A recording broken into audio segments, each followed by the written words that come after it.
Welcome to Max and Lara talking about the topic of the resurrection, which is a really pivotal conversation to be having, especially around Easter. For Christians, the resurrection is a very significant part of our faith, and we're going to be thinking about it in three different ways. So we're going to start off by thinking about the question of whether or not the resurrection was a bodily resurrection, what the early Christians thought, what modern Christians today make of that.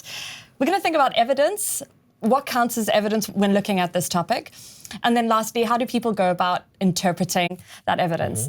So I'm Lara, and I'm interested in this topic from a historical perspective, as well as a spiritual one. I have always found history fascinating, and there's something the Apostle Paul says in the New Testament in 1 Corinthians 15, which is that basically Christianity either stands or falls on whether or not Jesus did actually resurrect. So I've been interested in that. Max? Yeah, so I'm a philosophy lecturer, and I'm especially interested in epistemology, that area of philosophy that thinks about questions to do with how much we know about the world, what the question of what is evidence, rationality, how much evidence we need in order to be rational in believing various things. And so it's felt natural for me to be really interested in historical questions about the origins of Christianity and obviously especially the question of the resurrection. Now, Max, I know that you haven't always been someone who's had a faith. What was your journey from not being someone who wouldn't believe in something like a resurrection to thinking that actually this might be possible, to becoming a Christian? So I was an agnostic as a teenager, and I hadn't looked into the origins of Christianity in any detail. I think I basically just had an assumption that there wasn't any evidence and that it was on a par with kind of Greek mythology. So, the myth of Icarus and Daedalus, where there's this father and son who make themselves wings out of wax, but they go too close to the sun. I just thought that the resurrection claim was on a par with that kind of stuff. So I just didn't take it at all seriously. So Lara, you have, as you said, thought about these questions for a long time. What were the kind of things that potentially troubled you or stood out to you as you were growing up with respect to this issue? Yeah, so I grew up in a Christian environment, and I've thought about it from an early age what I thought was true or what could be true, and what factors sort of played into that. And I think one that certainly did was just broadly growing up in a country where I think in general South Africa has an influence from a lot of different cultures where spirituality is taken seriously and the supernatural is assumed in a lot of places. And I think that impacted the way I saw the world. It didn't seem completely implausible that there was a supernatural world in the kind of general worldview within those cultures in that country. I think also just in my own home, kind of growing up thinking that, I knew, there's different types of beliefs in the world, and that there's some people who don't believe that there is a God or a kind of supreme being in the universe. But I grew up thinking, well, it's very possible that there might be some kind of creator being. And if that was the case, I think my logic followed the thought that a being that could create the laws of nature could also suspend them and could also do something new, like a new creation if there was a creation in the first place. So I think those are some of the plausibility structures in my mind for something like a resurrection. But I definitely did question that and question whether, just because it might be possible, whether or not that actually was true. What was your journey from not believing to believing? Yeah, so I encountered when I was sort of 19, 20, Christians who sort of broke my stereotypes and categories of what Christians were like. So I encountered people who were both thoughtful and rigorous, and it seemed to me normal, but also who took the resurrection seriously. And I think that prompted me to look into the case for Christianity, especially the case for the resurrection for myself. And I was really surprised, I guess, to find that there were historians and philosophers at top universities who've argued that there is a substantial evidential case for the resurrection. So people like N.T. Wright, who was at Durham University, Richard Swinburne at Oxford University. And it also seemed to me that, even the agnostic and atheist New Testament scholars who've looked at this topic. So someone like Giza Vermesh, who was at Oxford and who I think is agnostic. He, in his detailed book on the resurrection, looks through all the attempts to explain Jesus' resurrection without appealing to a miracle, and he doesn't think any of them are very good. He just doesn't. He claims not to sort of have an explanation for what happened, but it's clear that he takes the topic seriously enough to devote quite a detailed book to it. So in that sense, it just became clear to me that this is not on a par with Greek myths in that sense. Right. So it's getting a number of scholars interested, and I was thinking about Ehrman as well, dedicating his academic life to these questions, but himself not being a Christian. Yeah, no, exactly. Yeah, believe in the resurrection. So thinking about this first question of a bodily resurrection of Jesus, I guess we could think about it in two parts. So firstly, what did the early Christians think? Right. Is there some sense in which they could have been thinking that, and speaking of the resurrection in a more metaphorical or non-bodily spiritual sense? Yeah. Or were they definitely speaking about a bodily resurrection? And then secondly, for Christians today, modern Christians, is the bodily resurrection of Jesus an important question? Yeah, important. Yeah, so let's take that first one. I think we can be really quite confident historically that the early Christians really did think it was a bodily resurrection. And again, that's separate from the question of what we should think. So how can we be confident about that? Well, in the Second Temple period in Judaism, which is to say the period when the Jews had returned from exile in Babylon to the land of Israel, Palestine. Rebuilt, the temple was rebuilt. There seemed to have been a range of afterlife beliefs. And N.T. Wright has documented this quite extensively. But it seems like by the time of Jesus, the predominant belief was in a bodily resurrection of everyone at the end of history on Judgment Day. And this is reflected in some of the burial practices from that time period. So we find that there are lots of these stone boxes containing the bones of the dead from that time period. And it seems like the reason for that is that there was this belief that God would actually raise up the bones on Judgment Day and reclothe them with flesh. So it very much was this corporeal idea. Resurrection was a bodily concept. And so it's against that backdrop that the early Christians, who were all Jews, were making this claim that Jesus had been resurrected. So, and it's really important to emphasize that there were other categories available to them. We know that first century Jews had concepts of, they had concepts of ghosts, they had concepts of people just being kind of taken up into heaven, of angels and so on. So if they had meant something non-physical, there were lots of ways for them to say that. Yeah, and I guess talking about Paul as well, what he says in that sort of ancient, sort of earliest creed really in 1 Corinthians 15, where he talks about Jesus being crucified, died, was buried. Right. And, I guess that's a really stark... Yeah, and especially because Paul was a Pharisee, he says that himself, that he was a member of this faction of Judaism where we know that the Pharisees believed in a bodily resurrection at the end of time.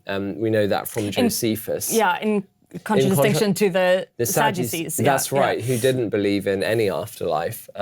So the fact that Paul was a Pharisee and the fact, as you said, that he really wants to emphasize that Jesus died and was buried and then was raised on the third day, it makes it very difficult to see how Paul could have thought that that being raised on the third day didn't involve something happening to Jesus' body. Right. And then in 1 Corinthians 15:11, Paul explicitly says that he's getting this teaching from the other apostles. And that... Right, exactly. So, and that's how we can be very confident that this wasn't just Paul's idiosyncratic idea. This was the teaching of all of the apostles. Yeah.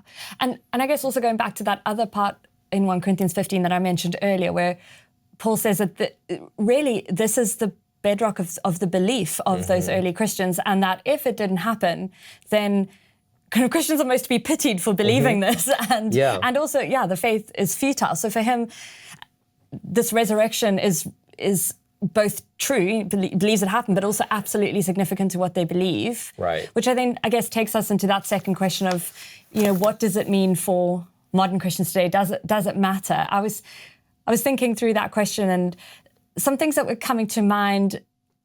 Firstly, as Paul's saying, this is so crucial. If it didn't happen, kind of the basis for what we believe falls apart. And it's sort of interesting that, and I know we're going to talk about this a bit later, but how we know that the disciples weren't expecting Jesus to resurrect from what they've said, and the evidence seems to suggest that they were really surprised as well. They went sort of theologically.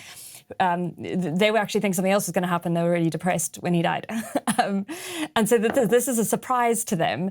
But then they go back and start re-looking at their scriptures, in the Old Testament, the Hebrew scriptures like Isaiah 11, Psalm 2, some of these texts. And one, for example, where there's this messianic promise that God makes to David that his seed is going to be raised and raised up. And they start to sort of see this messianic kind of claim that there's going to be some kind of new creation and a resurrection, and they start to see that in their scriptures. And so this becomes actually for them the ultimate fulfillment of everything that had been promised.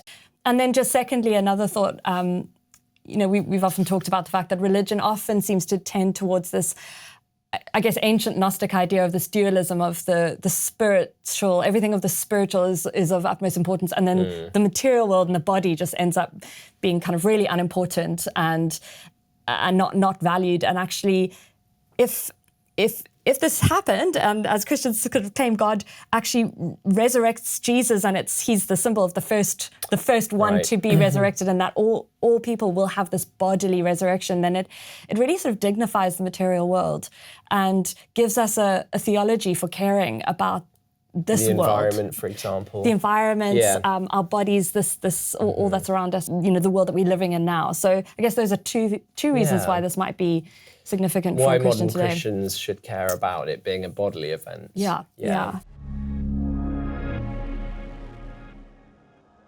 Now moving on to the actual evidence.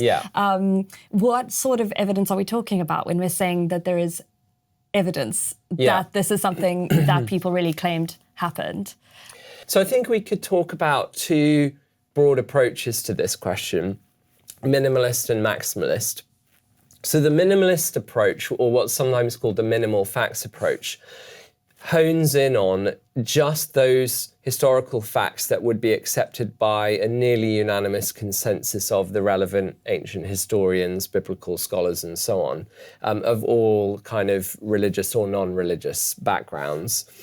And so what those facts would basically be that Jesus was crucified, that his followers sincerely thought that they saw the risen Jesus, and that Paul converted from being a persecutor to a follower of Jesus because he thought that Jesus appeared to him. So I think, on the one hand, the advantage of this approach is that it can seem to give a sense of assurance, especially maybe when presenting to someone who's never heard of any of this stuff before, that, it's not some kind of wacky fringe thing. You're actually kind of drawing on a solid consensus of scholarship.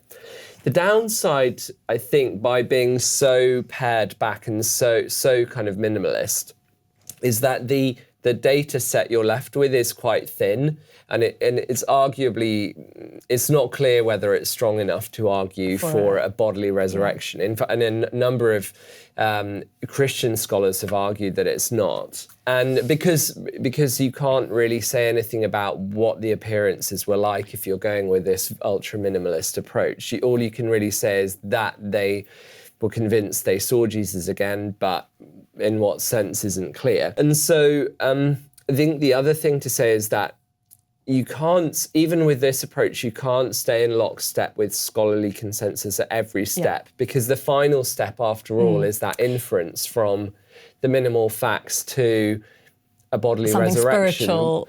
Which almost by definition, a non-Christian scholar doesn't accept that final step. Could happen. Yeah.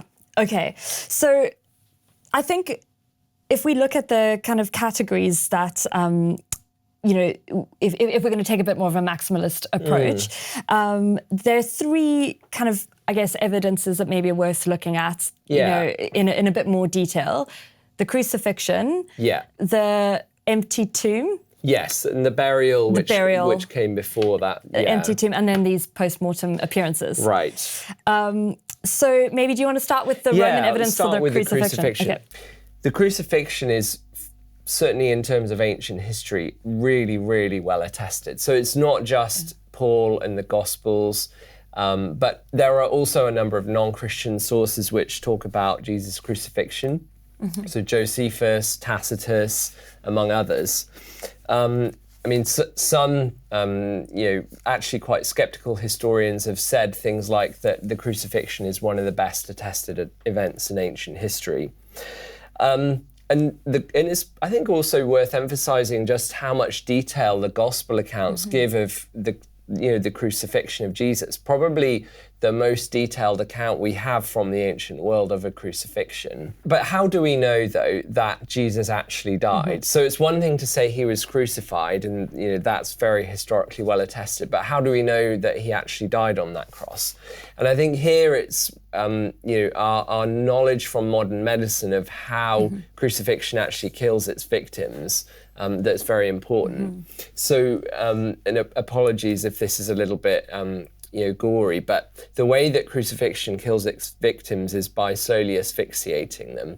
So the victim has to pull up really effortfully to take each breath. So it's really visible whether the person is still alive, and eventually they get too tired to keep taking any more breaths. So what that means is the Roman soldiers could very easily verify death. And we also know that they had a number of methods for ensuring death. Things like breaking the legs to hasten death, and also putting spears in the side, which the Gospels actually talk about as the Roman soldiers did that with the two people either side of Jesus, and according to John, the spear in the side. Some people might say, there's an account of Josephus, for example, appealing to Caesar because he saw some friends of his on the way, who were being crucified. Along the side of the road being crucified, and he said, please take them down. And according to the historical accounts, one of them did actually survive, was resuscitated. How would you, could there be any credibility to that happening to Jesus? I don't think so, because there isn't the faintest suggestion that he was taken down before he had died. So in Josephus' account, his friend was taken down at a point where it was clear he was still alive. And actually, not always was it the case that the victims were flogged heavily before they were crucified. So, and Jesus was, and that again is very well attested. And the intense flogging and the way it would have completely broken up all the flesh on his back and everything would have just meant that, let's just suppose, for hypothetically, that somehow he did manage to survive and then revive in the cool of the tomb. It's such a stretch to suppose that the state he would have been in could have inspired the disciples to believe that he had been resurrected and was the sort of Lord of the world. Yeah, it doesn't fit with what they then went on to say. Okay, well then I guess the next question would be about the burial itself and the question of, do we know anything about the tomb he was buried in? What, and can that be verified at all? And I think it's probably fair to say, actually, yes, with the archaeological finds, and then matched against the evidence in the gospel accounts, these accounts of what happened, that the location, the site that they mention, and then what they found and what's been, I guess, over the centuries. And the type of tomb it was as well. Sorry, the type of tomb, that's right. The Church of the Holy Sepulchre being a kind of very standard and accepted site of I think that's right. Most archaeologists would say that that's the best candidate. Another interesting point about that is, historically, there was a time where there was a big question about the accuracy of the accounts, because they clearly state that Jesus was buried outside of the city wall, and actually the tomb that's been venerated, the site that was claimed by Christians, was actually inside. So it's interesting in terms of the location of the tomb, because the Gospels say very clearly that Jesus was buried outside the city walls, and he would have to be in accordance with Jewish law. But the site that Christians had been venerating for hundreds of years as the claimed tomb site was inside the walls of Jerusalem. But actually, what we know is from both archaeology and written sources outside the Bible, the city wall of Jerusalem moved because in 44 AD, so about 14 years after Jesus' crucifixion, Herod Agrippa built a new city wall which was much larger and it encompassed the area where Jesus' tomb site was. So this is really interesting because unless someone was there from the very early stages, they would never have claimed that the tomb was in a place where it was now inside the city walls after the expansion of the walls in 44 AD. So what this does pretty clearly show is that claim about that site goes back to the very earliest years of the Christian movement. And that leads us on to the next question, though, is this question of the tomb being empty on the day after the Sabbath, on this third day. And the different accounts.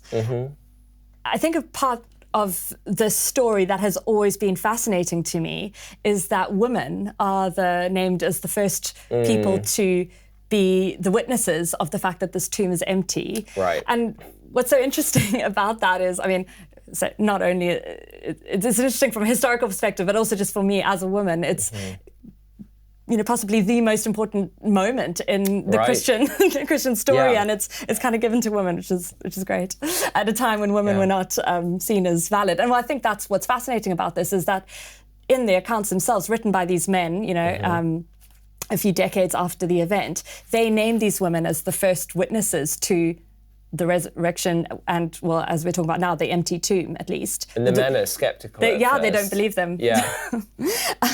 So I think just knowing that the women were put forward as these first witnesses is actually in some ways a fascinating evidence, kind of almost counterintuitively for being true, because I think Josephus himself writes that a woman's testimony, it's not equal to a man's in a court of law.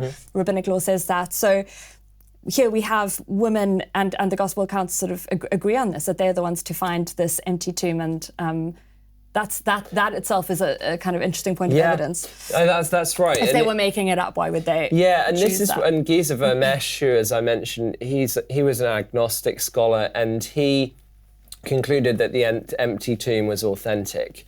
And the main reason he gives is that if they were fabricating, if the early Christians were fabricating this, they would have chosen male witnesses. And it seems, if you want to say, well, the male disciples had run away, but fine, but Joseph of Arimathea seems to have been the owner of the tomb, respectable member of the Jewish council. They could have so easily said it was him who found the empty tomb. Yeah, and it's just fascinating that there isn't any evidence historically of anyone saying, well, actually, no, we do have his body and here it is. No. Yeah. And N.T. Wright makes this point that the evidence of the earliest polemic against the Christians by the Jerusalem authorities presupposed that the tomb was empty. So that the polemic was, well, the disciples stole the body, which, the gospel writers, felt they had to, clearly they felt that was a claim that the opponents of the early Christian movement were making. And we'll talk about that later, whether that's credible. But what's clear is that all of that presupposes that they knew the tomb was empty. Yeah. Right, so a lot of evidence we can see definitely for the crucifixion, and significant amount of evidence, I would say, for the empty tomb as well, the burial and the empty tomb. The next thing that we really need to discuss and has caused a lot of conversation, and this is, I think, really the point where scholars kind of really get into the nitty-gritty of the argument, is what about these appearance claims? The appearances. Do you want to start us off? So the place that most scholars start on this topic is with that very compressed summary that Paul gives in 1 Corinthians 15, 3 through 8, where he he summarizes the events of Jesus' death and burial, but then gives a list of eyewitnesses who believe that they saw the risen Jesus. And it's pretty clear, and most scholars would accept, that Paul knew some of these key eyewitnesses, such as Peter and James. And, what's interesting about this summary is that it includes appearances to both individuals, like Peter and James, but also to groups of people. So the 12, or even, more than 500 people at once. And Paul says, most of those 500 are still alive, though some have still died. And he seems to be implying there that in principle, one could go and talk to those people and ask them what they saw. So I think, if one sticks with the very minimalist approach that we described earlier, that kind of is your data set when it comes to the appearances. So I think the fact that there are some group appearances is significant, and that's going to make it harder for there to be a naturalistic explanation in terms of hallucinations.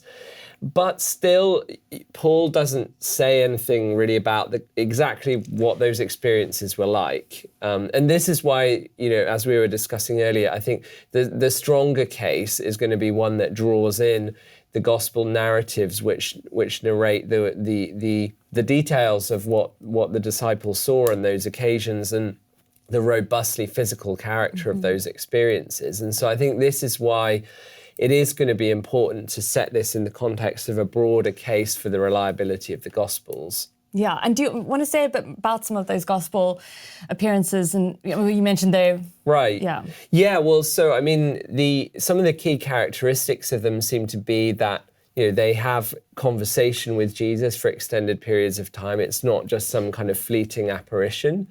But also that Jesus kind of does things like eating with them, inviting them to touch his scars and so on.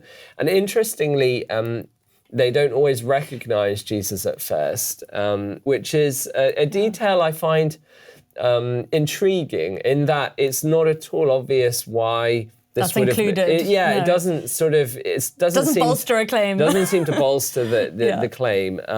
Like in Luke, the on the road to Emmaus, the two disciples and Mary Magdalene. And the way in which this thing happens, where they don't always recognize him at first, and then they recognize him. It's very different in each of the different accounts. So it doesn't obviously look like it's some kind of motif that they were just riffing off and varying it. In each of the different accounts, the way that this failure to recognize and then recognize it is described very differently. Yeah. So obviously you're saying if we actually want to kind of think more about the detail of these appearances, you do have to do an exploration of the historicity of the Gospels. I think so. So that's another thing I guess someone could look into if that's of interest. We've also got some resources on that. Yeah. Finally, looking at this question of interpreting the evidence. Yeah, this third issue that we're going to talk about. I guess, looking at what are the available options for, explaining the data that we've just been discussing. We touched a bit on this question of could Jesus, sort of known as swoon theory, could it be, and there's lots of people in the world who would say that actually, there's a whole group of people I know believes that Jesus didn't die. Right. And actually that somehow he was, sort of hidden away somewhere to recover. But that would also then presuppose, I guess, that these other accounts aren't true, that the accounts of the resurrection as they're described here aren't quite as they would have been had it been a swoon sort of, Jesus just sort of appeared to die on the cross. So, it's probably true to say that, in popular culture, the swoon theory might have some currency. I don't think there's really any scholar today who would seriously defend the swoon theory. And I think that's because, well, firstly, the crucifixion is so well attested, and secondly, as we were saying earlier, our understanding of how crucifixion kills its victims is such that it's very clear that the Romans would have been able to certify death. And then of this further point that even if somehow he had survived, the state he would have been in would have been such that it's just very, very far-fetched to imagine that would have been inspiring to the disciples. Yeah.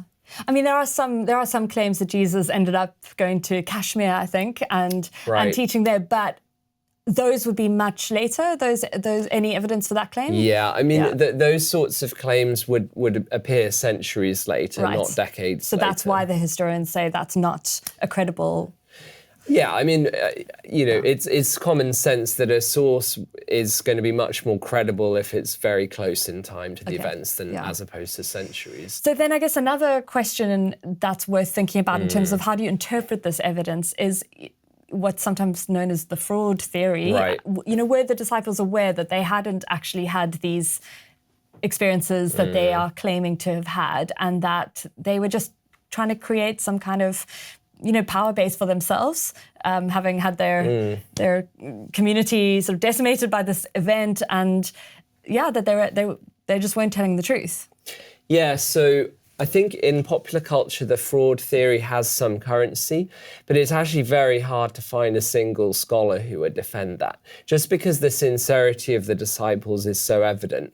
And we know that some of the key leaders of that early Christian movement were eventually killed for their Christian belief, but also Paul himself in his letters tells us that he violently persecuted the early Christian movement from day one.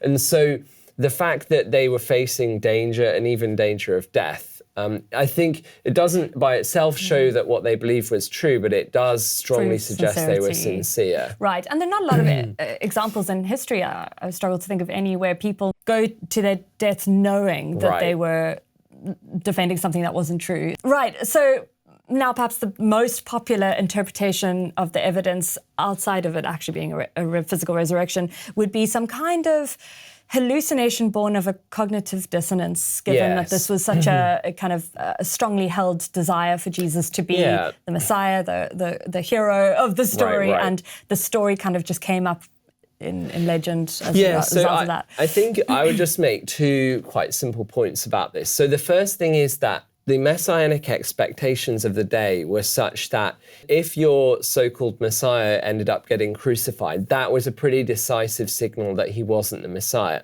So lots of other messianic claimants in the period, and what happened in all of the other cases is once they were crucified by the Romans, their following just fell apart. And so this would have been a very strong signal that give up on Jesus now. And the other thing to say is, I guess linking with our earlier discussion, the hallucination hypothesis gets less and less traction the more reason we have to take seriously those robustly physical descriptions of the resurrection appearances in the Gospels. Yeah. Maybe this is a good place for us to wrap things up. A last thought from me, maybe about just, looking at this issue, and for anyone who's interested to think, why does this matter so much?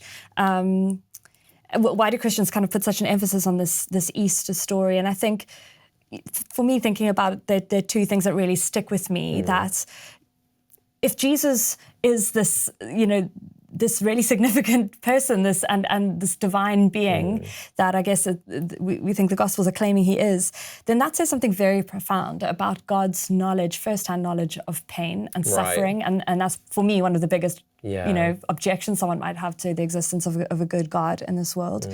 So that says something profound, but then also says something profound about the commitment to restoration in every aspect of life.